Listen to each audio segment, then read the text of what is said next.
Welcome for Lifebook Vagabonds, Travellers, Lifebook Nomads. I like to think, we're all part of the same tribe, and we've got similar but unique philosophies as lifebookers. So I'd really like to make this a conversation. So I will be asking some questions, and yeah, please join in. So we are an emotional life, and I think emotional life for me is the absolute epitome of living consciously. And living consciously is the way I aim to travel. It's been a long learning process for me and over a lifetime, but particularly in the last 5 years since creating my life book, getting closer to the sense of who I am, living mindfully, connecting with how I really feel. And every time I travel, that really seems to bring me closer to some forms of truth. Full disclaimer, I'm not doing the Lifebook Nomad, Lifebook Traveller lifestyle yet. We've been in the process of trying to disentangle ourselves from a large home and property for the last 18 months. It could happen anytime. Lots of people want to buy the property. It just hasn't quite gelled yet, but that'll be a case of when it does happen, everything we want to keep goes in a container, everything else is given away or sold, and we're not quite sure how long we'll be put loose and fancy home free, but we're planning to for at least a couple of years. So while I feel like I have traveled in the past in a more long-term traveler type mode, the longest I've traveled for before is really 3 months, apart from what we call in New Zealand, we call it ROE, when we finish school or university, heading off over to the other side of the world and getting our overseas experience. That was a 2-year experience, but that always involves working and meeting other Kiwis around the world and getting on with life. So this is going to be, this is the experience I've been really looking forward to. So I'll just jump to, I did prepare a slideshow for us. So I will jump into that. Okay, Lifebook Wanderers for Emotional Life Month. So Not All Those Who Wander Are Lost is from one of my favorite books and movies. And I feel like, people tend to think of wanderers as people who are just, got no sense of purpose, no place to go. They don't know where they're going. But I really feel like wandering can be the best way to see the world. I'll share the full quote just because it kind of has a little bit more meaning for me. All that is gold does not glitter. Not all those who wander are lost. The older the strong does not wither. Deep roots are not reached by the frost. From the ashes of fire shall be woken. A light from the shadows shall spring. Renewed shall be blade that was broken. The crownless again shall be king. And that's, for me, it brings that emotion that comes with wandering and experiencing the world, that we have purpose in our wandering, finding ourselves, finding our purpose, finding our belief, and often finding our heritage again. And we can find that anywhere.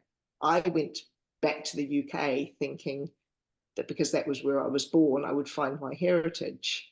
But I somehow feel my connections can come in any part of the world, which is really interesting.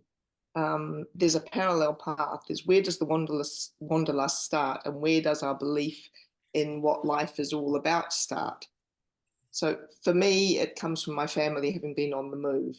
My family, we travelled a little bit when I was small in the UK, and then we travelled to New Zealand, and my parents always valued the experience that came from being able to travel.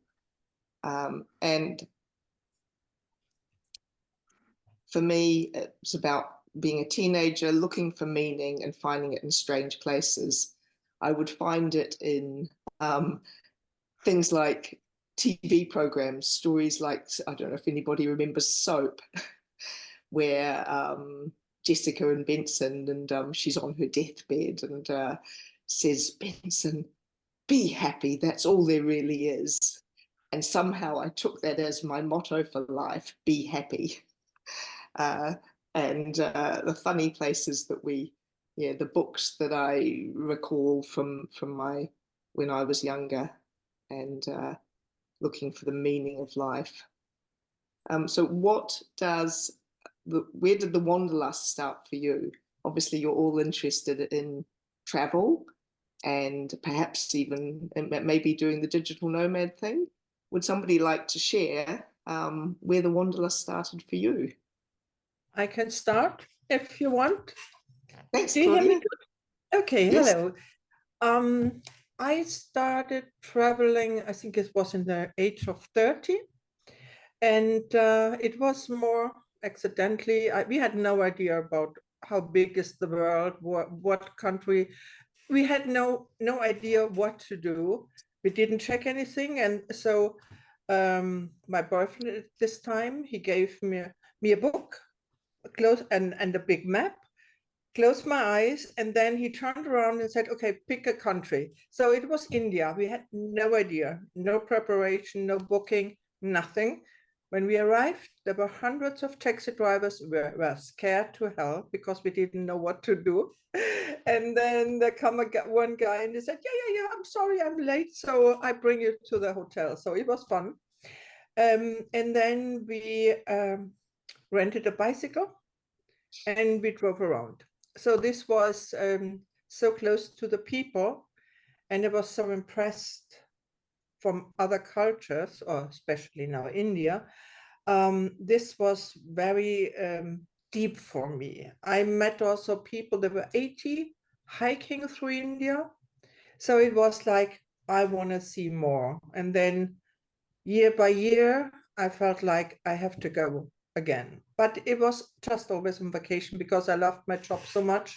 And then accidentally, after the 11th of September, it was always a dream, go to Hawaii, live in Hawaii, having Airbnb, doing my art, canoe and everything, having a few people here. Thing was 11th of September, everything changed, the people changed, you couldn't travel anymore. So I went home, and then a few months later, I wanted to leave again, but it was so expensive that I couldn't do it. Then I called over the travel agency and they said, okay, what's the price now? And he said 4,000. I said, okay, I can travel around the world. And he said, yes. Yeah, and then everything started from here. I also, with now no preparation, I booked it. I went first to India, Thailand. So I went and I only wanted to be away for 2.5 months. But then it turned out about 14 months. So, and it was like the start of feeling always like, I cannot stay here, and it's hard. Expect it never will be the same when you are away for so long. It's like I need somebody who helped me, and I didn't have anybody. I was very confused when I come home, but now I met so many people that traveled around the world, and it was like we cannot live here anymore. And I understand this. So you need a psychiatrist to go back to your own world again, or you say, no, I don't want to do it, but it's a lot of money. So yeah, this is my story. Yes. Oh, wow. So that was for all the countries you could have chosen at the start. Having the first experience being India would have just blown your mind. That's pretty impressive. Yes. Yeah. I love that story, Claudia. Thank you. Would somebody else like to share? I can go next. So I'm Natalie. Actually I was born into travel. The thing I don't know is how to settle, and this is what I'm going to experience now because I'm retiring, and I was born into a family of travelers, and so I was always a foreigner somewhere. I always went from country to country every 4 years. And so I was born Belgian to Belgian parents, but I didn't live in Belgium at the time for quite a long time. So Belgium is not the place where I grew up. I would say my very young years was United States, and then my teenage years was Paris in France, and and then I chose, I think I could not imagine myself without traveling. I had that in my blood. So I chose a job that would continue that for me, that kind of life. And that's what I did. And so it's funny because people have roots somewhere and I don't really belong anywhere, but I belong everywhere, somewhere. So that's more or less my story. The story now is I'm retiring and I've gone back to Belgium. A bit back is in the or rediscovering it, let's say, because I have a brother and a sister who lives here. And I have decided to plant my roots here. So that's a very new thing for me. I've just arrived here in July, but as I've been moving every 4 years, I think it will be in 4 years that I will have the test to see if I can stay here or if I want to go somewhere else. So I have the impression that my identity is really made of the different places I've been living in, but at the same time, I cannot really share it with anybody because nobody has had the same kind of life. So I don't know. It's a core sort of it's been sort of an addiction. I don't know if it's I think it was me really. Sometimes I wondered, you speak of the meaning of life, if I was fleeing something, but I've never had been, belonging to a specific place. So, I mean, I really liked this idea of this evening. For me, it's the evening of about wanderers. And so this is more or less my story. Yeah, and it's really interesting to hear that and that fact of, yeah, every 4 years you've moved on and Yeah, wanting to perhaps lay down roots, but not quite sure how that yeah. feels for you. I guess it is always you do give something up. There is, yeah, obviously something that's given up, but in the experience, would you choose to have done things differently? No, I And don't think so. I that's think I was made part for that. I sometimes because I'm not married. I don't have a family, and this is in a way it's not a chosen sacrifice, but you make it more difficult to meet somebody if you know that you're moving on after a couple of years, let's say. yes, So, and that was a big regret of mine not to have a family. But at the same time, I think it was really my identity to go from place to place. And I can see that I'm a traveler at heart, also in the interests I'm looking for. I'm fascinated by new things, but I'm an expert in absolutely nothing. So, it's not just like passing by, yeah, like when you travel. yes, I love that. Yes. Okay, great. Would anyone else like to share? Well, Kenneth, and I'm very new to traveling. I I am in Spain right now. I'm originally from the United States, and I've only been out here for a very short period of time, maybe about a month or so. And so I don't know if I would call myself officially traveler, but I am definitely enjoying. I guess that's my story. So I don't Thanks, Ken. I Yeah, don't know thank to you. it. Yeah. Yeah. Yes, we will see. We'll watch the space. Yeah. Okay, great. Kirsten. Yeah, hi. So my story is a little bit like Natalie and yet different. My parents, we moved a lot when I was younger. It kind of happened, wasn't really planned. Um, so I went to different places, and I was quite shy as a child, and I had to meet new people, which I think turned me from a very shy introvert type of to having extrovert abilities, put it that way. Of course, I in recent years thought maybe I'm actually still an introvert, but that experience of having to move so many times. But it was really cool as well because of very open-minded parents, and who were also always interested in traveling the world, and we would travel as well. And when I was, I think, 20, my mum decided to go to China, for example, and work there, which opened up a completely new world for my family. And that was really exciting.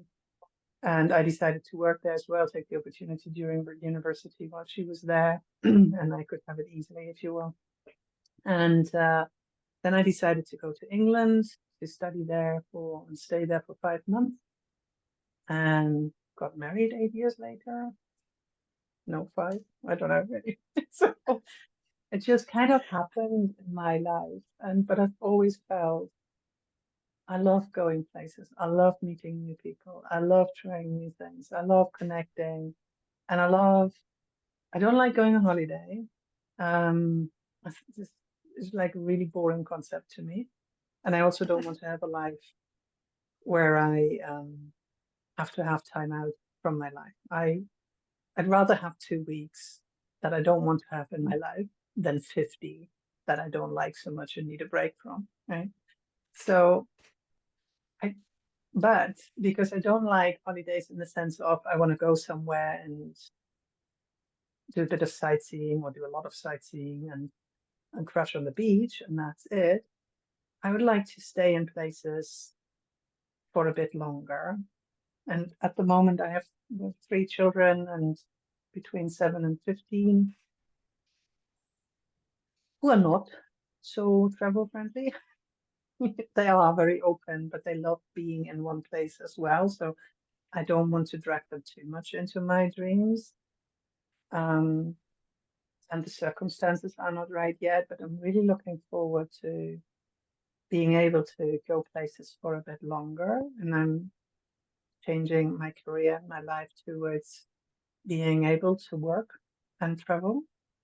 And I'm hoping so I can go and visit places and like connect on a deeper level with people and, try places as well. So you can find a restaurant that you love and you don't have to rush to the next place or something like that. You can come back and you can maybe reconnect with people and I don't know, explore it in a little bit more depth. And I've not decided yet, and I also don't know if I've got the right husband for that. If I can really become a wanderer or if I have to have a base where I am at the moment that I can come back to. I don't know yet. But I just feel so called to see the world. And like you, Natalie, I have the problem, and I think Claudia, you mentioned that as well. I don't seem to belong anywhere, and yet everywhere I can be, everywhere I can feel at home, and yet I never feel I'm truly at home, that everything's kind of temporary, and that's beautiful. I like that, I like the change. I love when I travel. It's also always happened that I could visit somebody strangely when I look back. And I love the experience of that and the people that you meet when you travel. They're so open, right? They are not so small-minded. They are just like these visionary type of people, and you have interesting conversations. And I don't know, it's just not about the small problems. It's about like the bigger things and changing things. And yeah, and not being afraid of each other. That's something I also always, I love going to see. Yeah, I want to live that way. That's fine. So, Kirsten, you brought up quite a few different points there with about the seasons in our lives where, you know, sometimes it really just isn't right to be traveling, but also just how open and the different view you get from talking to people in different places who come from a completely different background. It's great. So for me, it's about getting out of my comfort zone. And I quite like Alan Alda's quote, you have to leave the city of your comfort and go into the wilderness of your intuition. What you'll discover will be wonderful. What you'll discover is yourself. And I've certainly learned more about myself when I've been traveling and being more open to people and different things. One thing I did learn that I spent quite a lot of time as just a mum, and I never considered myself just a mum because that was such a big role for me, and I was homeschooling for quite a bit of that time. But I actually ended up taking my 3 children for a 100-day trip across to Europe, and we were spending a lot of the time with family, but it was myself and 3 girls aged between 7 and 10 traveling through Europe, spending time in Paris, just the 4 of us, and pretty special occasion when I actually learned that I can do stuff. I can be a responsible adult, which was pretty special, and that was great that we had that opportunity to do that. But also then there are times when high school years and times when, okay, this is the time for putting down roots for a while and giving them that time in one place. But although for me, there are ways in which you could just keep traveling with kids and they will learn and they will find their own paths. So it's a different story for everyone. But one thing I've learned, especially with my a new man, we've been together 12 years now, is about traveling and being fully aware. This thought that one's destination is never just a place, but a new way of seeing things. And I'm not always, in the past, I haven't always paid attention to the little things that are around me and really seeing what's happening and being open to adventure and open to possibility and open to taking a different direction. How about, has anyone had an experience where they've become more aware in that traveling space, or learnt the value of that specifically? There may be a specific share that you have, that a time that's really happened. Claudia? Yeah, I have to say, I was in my business, my graphic design. I designed children books and I loved it. So it was like always focusing on this. And I had a great time. And then I went for 2 or 4 weeks and then I was still always focusing on my job. And then when I started traveling, it was like it took me nearly 2 months to get used to traveling. And then at the beginning it was like, okay, I want to see this one, this church, whatsoever, and temple. And then I realized there are people and they are listening to me and I listen to their story. And then I started learning to go slower, to listen more, don't only observe, do not judge. And so I became so different, more quiet, more relaxed, more loving, and time didn't matter to me anymore.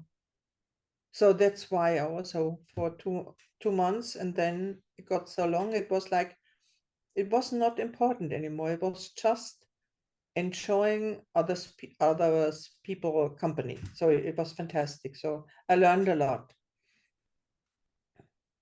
Thank you.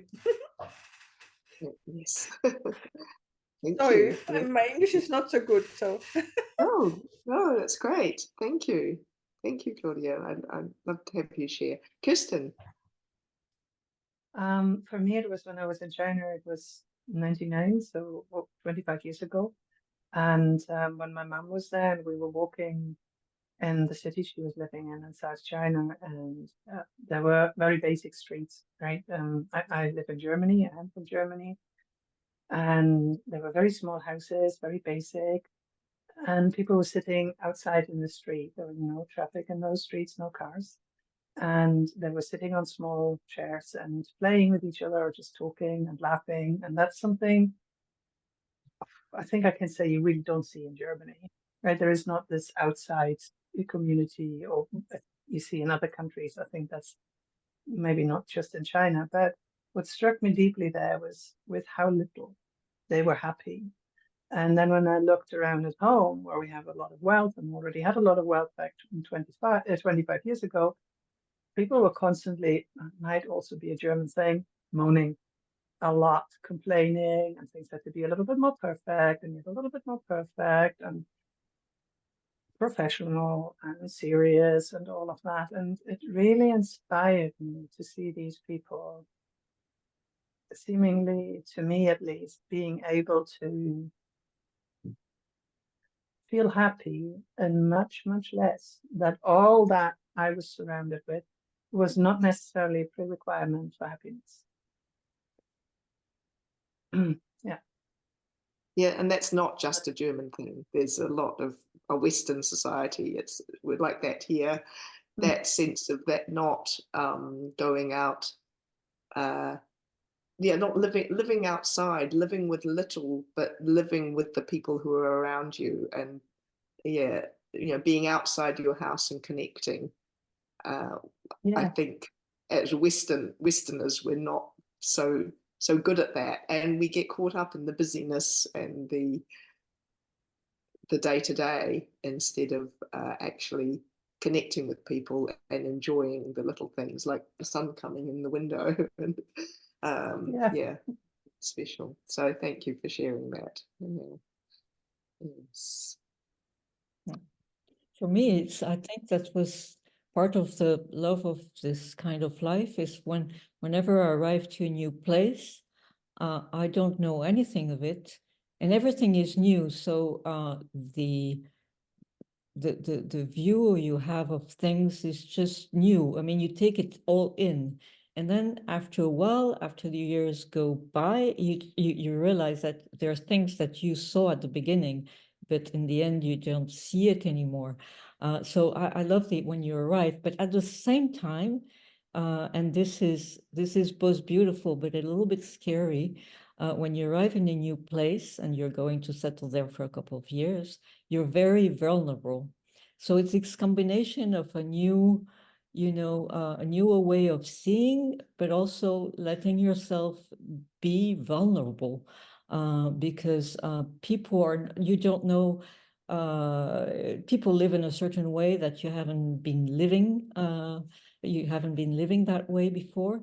And I had this especially, of course, with India, when you arrive there and you can be shocked by many things, but you realize that sometimes you have these preset ideas of how things should be going on. And then you realize that people live totally differently and they're totally okay.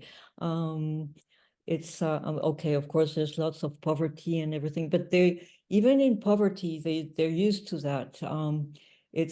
There are other things which are really deeply shocking, but it's not the poverty, for example, because they can be very happy because they are their reality. But I think this is the one thing about travel which I like, is you arrive in a place and you know nothing about it, so everything is new. I mean, even the tree and the birds and everything and the people you meet. And if you live in that place for some time, you don't see things anymore. So you have to renew yourself by going to another place.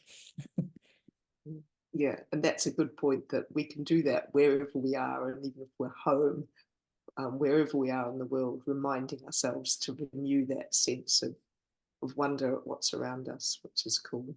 Yeah. Okay.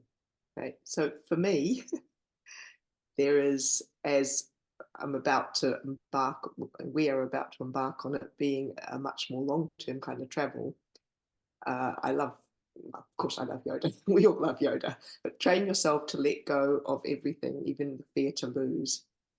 And do I fear to let go of everything and leave my current life behind? And it's almost like, am I hanging on to something? Am I delaying things, even though I feel like I really want to get going? Am I delaying things because I fear? But the reality is, nothing needs to be forever. And for some, it might mean, if it's doing that for me, trying to do the serious senior nomad thing, it might mean keeping a home base or keeping a small home base. For me, I just love that sense of minimalism, sense of letting go, not having the responsibilities of a place in this time to go on and do things. And it comes back to James Clear, who's the author of Atomic Habits, and he has so many wise things to say. You just need to have the courage to eliminate everything that doesn't directly feed what you really want. And that is the case of actually really getting to grips with, what do I really want, not what being this person means I should want, or doing this thing and so it involves doing this. What do I really want? How do I want to make this lifestyle fit for me and enhance my life, not take away from it? So yeah, that's I guess we all, that's that sense, as we were talking about before, of being aware of what's around you. It's also being aware of that emotional center of what's inside us and what we really want to do for us. So, and I will never know if I don't try. Mm. So people take different roads seeking fulfillment, and just because they're not on the same road as us doesn't mean they've got it wrong.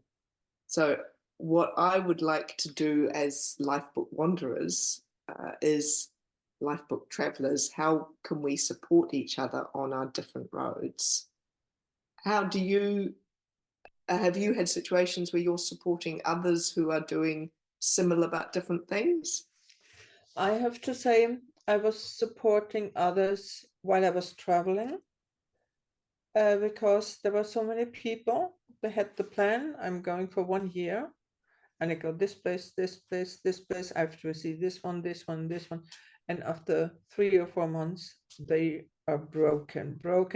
But it's like inside, they gave themselves so much pressure, and to tell them it's not necessary. You don't have to be tomorrow at this church, or you don't have to go diving.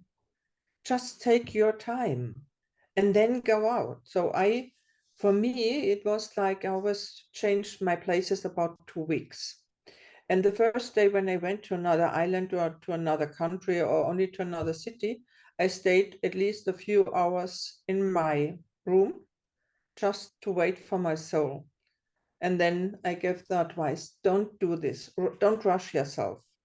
But it was more just with all the world travelers, they wanted to have a sabbatical year, or they took only 2 or 3 months of, they always wanted to do nearly the same like they did at home.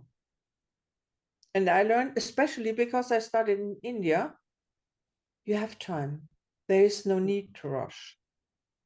And so, and I learned so much from other people, but from the locals, not from the travelers. And after a while, you learn different people, you meet different people, you react to different people. When you travel, you don't want to talk to people on holiday because you are not interested, because it's more important to talk what's inside you, what you feel, what's your dreams, or what do you want to change. So it was like we helped each other whenever you meet somebody, and sometimes okay, they need help, and so it was like always an exchange, and it was very helpful. And when I learned to be open-minded, and then it was easy to give and help also other people.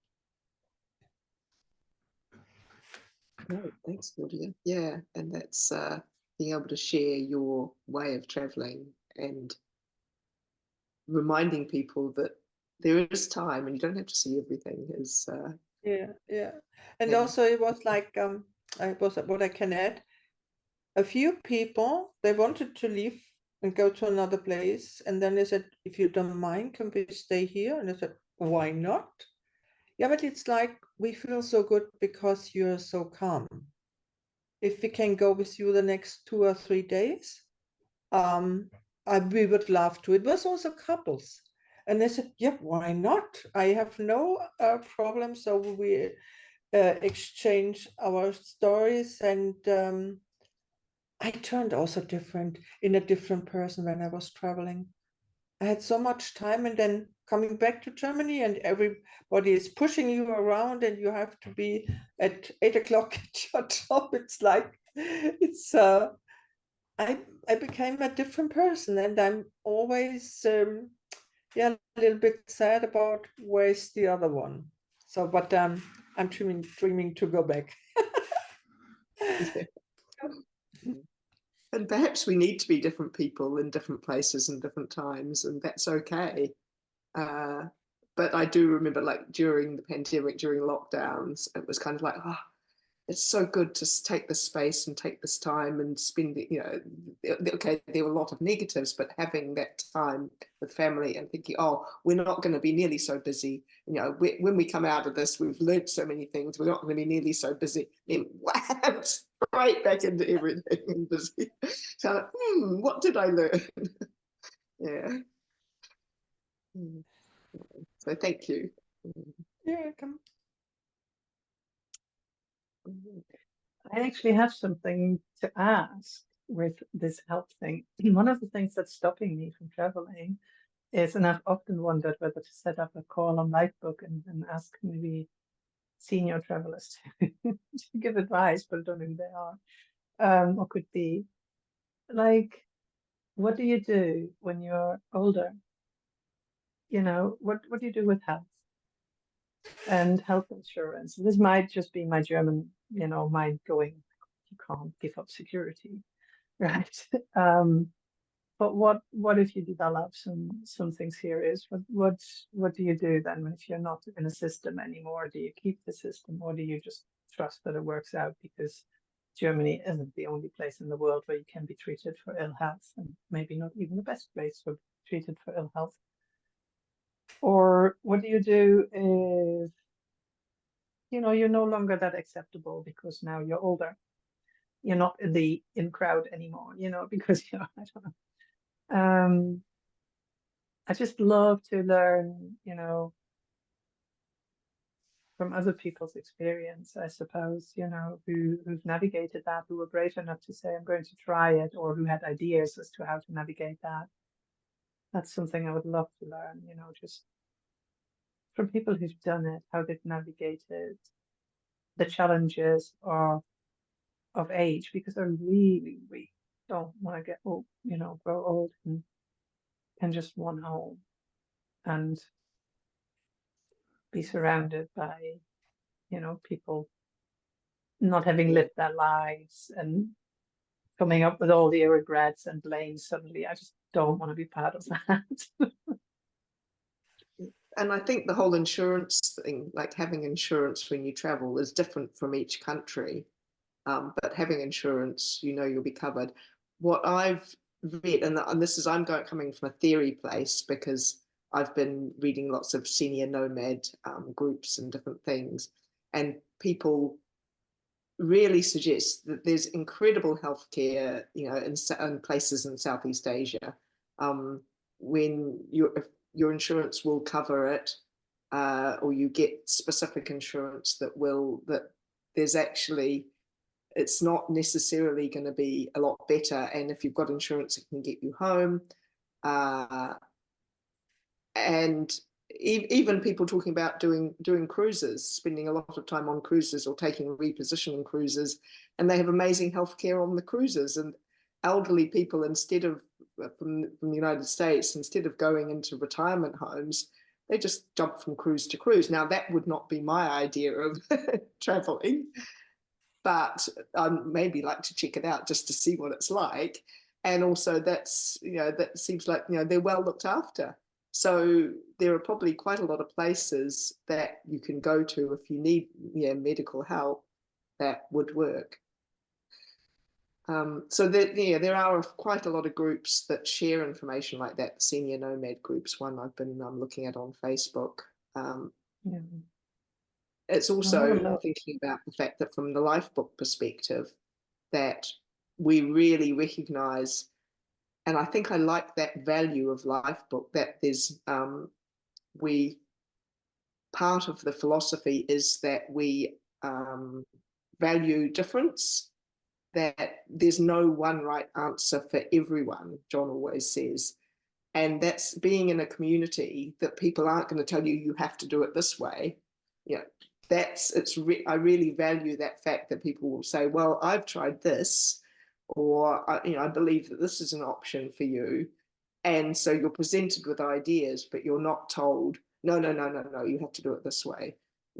So I think having a Lifebook community and sharing with others in Lifebook is quite good. And I'd quite like to set up either a WhatsApp group or an email list or something so that people can share those things, just working out how the best way to set that up. And what's the best system for that? Yeah. Does anyone else? We should have Lifebook hub spaces. I'd love What's that. that, sorry? I would I'd take love it to one, have so let Natalie say I'm just dreaming. I would take it one travel at a time. I mean, one place at a time.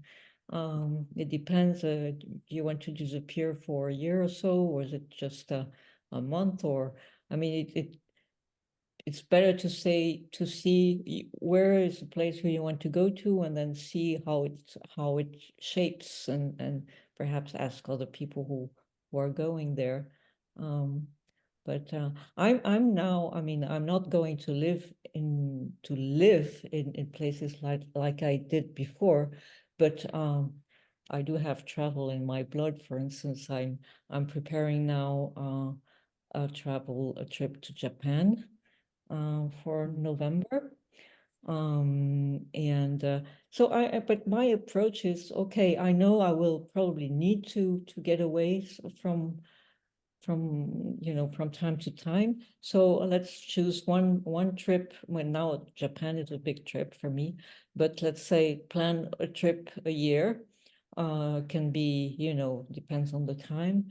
And so I can really, I'm already traveling there before. I mean, it will be November, but I'm already reading books and even I mean, this wasn't planned, but I stumbled into this Duolingo thing, and I'm learning Japanese right now. It's completely crazy, but okay. But once I've been there, I will stop that, and then I will think of the next travel, I guess, and that's how I see things, and I know, because I will, of course, age, that I prefer to travel far, like Japan now, and maybe Brazil the next year now, because as the years go by, probably then I will restrict myself to European countries because I won't need to. I won't like the jet lag and the hours on the planes, but I better do it now.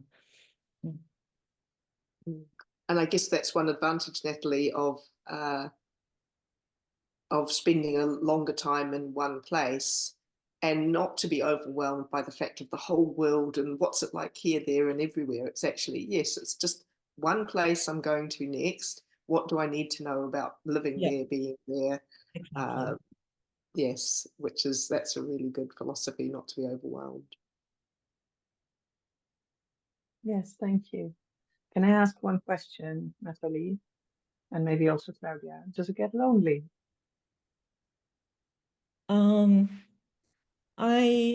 Well, perhaps in the beginning, no, not even the beginning. Did I get lonely? It's a good question.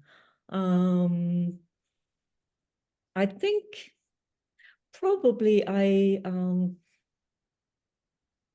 my friends, I was afraid, but my friends tell me, you have such an inner life that you probably you never feel lonely. Of course, I do feel lonely, but not in a negative way, I think. You do feel I do feel lonely when I arrive somewhere. You're very vulnerable because you don't know anybody and you cannot order friends. You don't know if you're going to have a big bunch of friends or not. I'm more of an introvert, so it's not like I'm going all over the place and looking for people. But every place brought me the first places I had lots of friends, and the last one because I was caught in COVID, and so I didn't have so many friends. Well, I had some, but very few. But at the same time, I had so many other issues to think about, that I think probably without knowing it, I probably was lonely in my last posting, because I arrived here retiring, and I was expecting to be lonely coming here in Belgium, and I'm not. I hardly know anybody, but I have so many interests. I mean, that's the thing. When you arrive you somewhere, it's just everything is new. You want to explore, and so you do meet people on the way. And but the thread is not, for me. It's not so much meeting the people, but what what interests me, and this is the thread, and this nourishes me. So I get what I'm looking for. So this is a sort of mixed match answer, but yeah. No, but helpful, thank you. Yeah, it's interesting to think about that and to analyze that. So it was But you really, are really vulnerable when you arrive in a place you don't know. That's true. And in that sense, you do feel lonely because you don't have any, you don't know anything. You don't know how people function. You don't know, you cannot blend in. And so yes, you do feel vulnerable. I don't know if it's synonymous to lonely, but vulnerable, yes.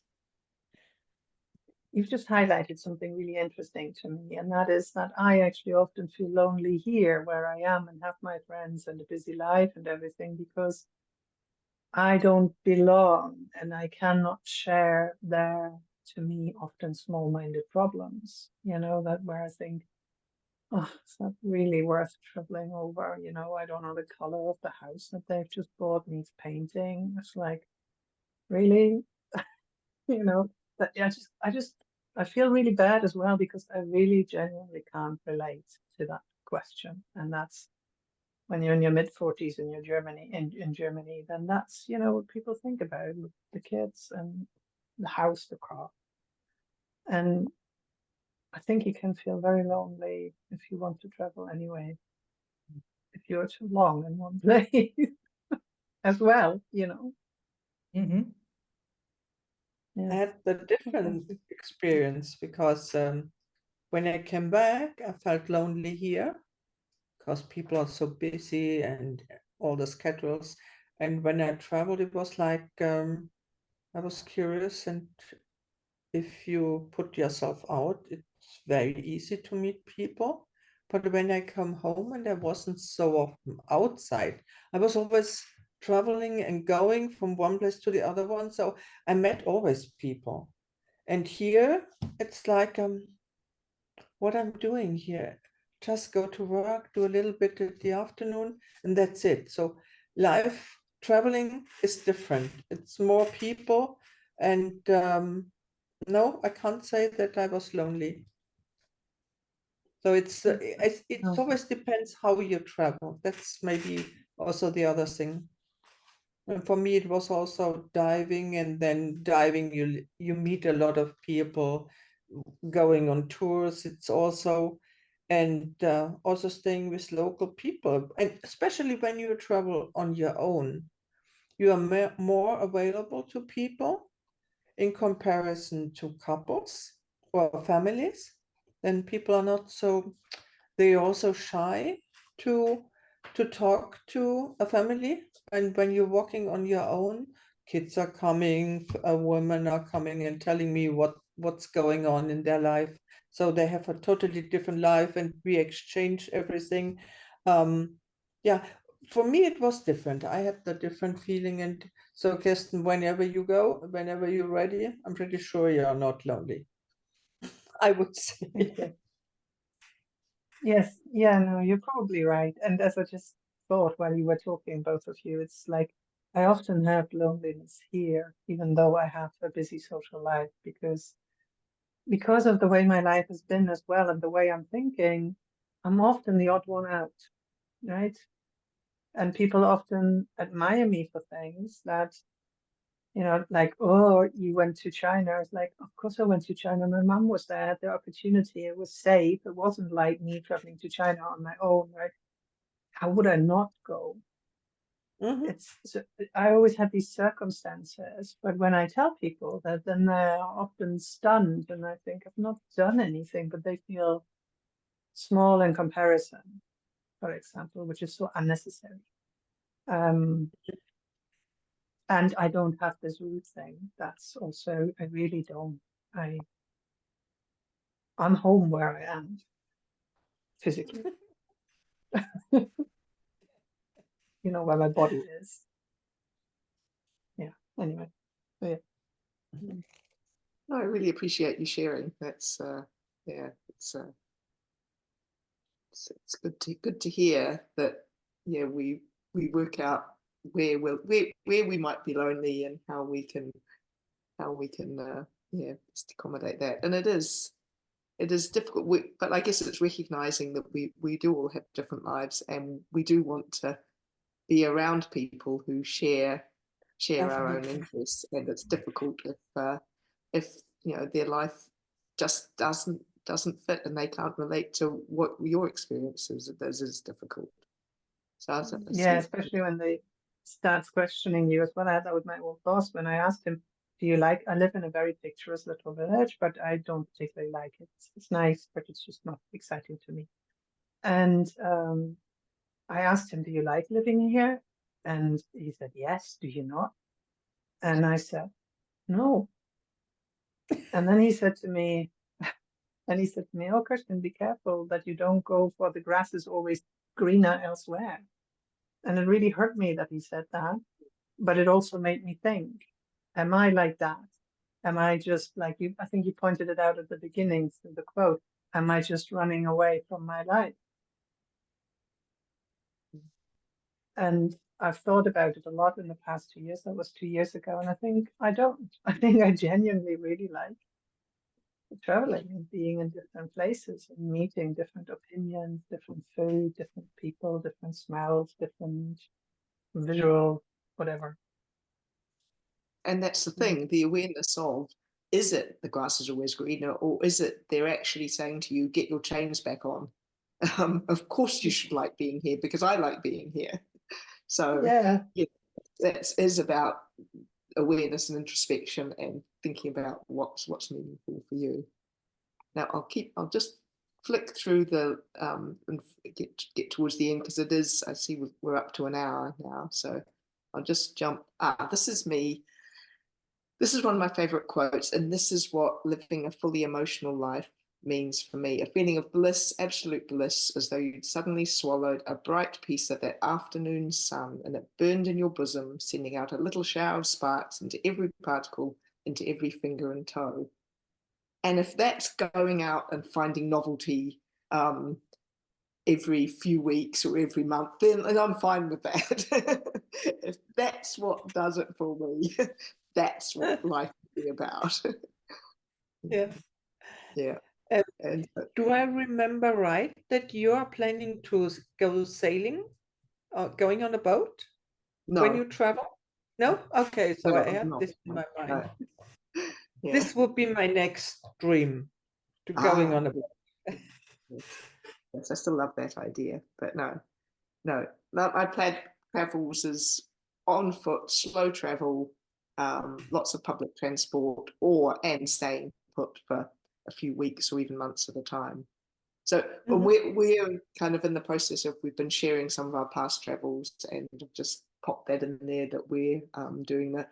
50+ backpack thing. It's wonderful. Yeah. But I traveled with a backpack and a suitcase. So a suitcase was in Australia.